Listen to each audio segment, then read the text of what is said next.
Hello mga idol! Ngayon araw ikukwento ko sa inyo ang pagsisimula ko sa pagko-content creator dito sa TikTok.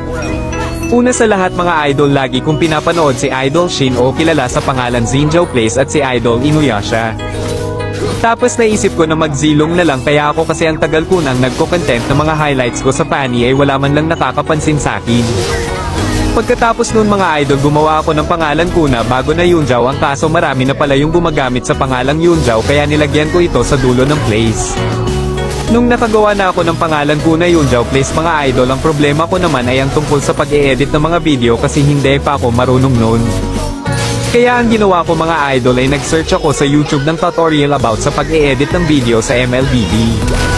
Nung napanood ko na ang tutorial mga idol ay dali-dali agad akong pumunta sa CapCut at nag-try ako na mag-edit ng kauna-unahang laro ko sa paggamit ng zilong. Pagkatapos kong mag-edit mga idol ay nagdadalawang isip ako na i-upload kasi ang pangit pa ng edit ko sa mga araw na yon.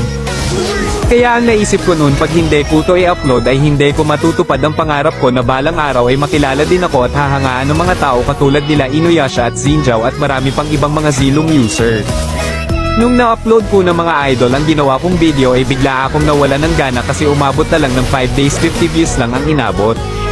Pero hindi pa rin ako sumuko mga idol, kahit maliit lang ang views ng mga video ko noon ay masaya pa rin ako kasi may nanonood sa mga video ko kahit pangit yung edit ko. Kaya nag-isip ako ulit ng paraan at ito yung makikipag 1v1 sa zilong. Kapag may dumaan sa FYP ko noon na video about sa 1v1 zilong ay nagko-comment ako ng pasubak naman, kahit hindi ako malakas ay naghahamon pa rin ako hahaha. Nung nakikipag 1v1 na ako at lahat ng content ko noon ay 1v1 na hanggang sa marami na naghamon sa akin kaya yun yung pinatuloy ko. Kaya sa mga nagsisimula pa lang dyan sa pagko-content creator mga idol ay huwag kayong susuko, kahit maliit lang ang views nyo, upload pa rin kayo hanggang sa matupad nyo yung mga pangarap nyo. At meron pala akong taong pasasalamatan mga idol, ito ay si Tom Stephen o kilala sa pangalang Daxma.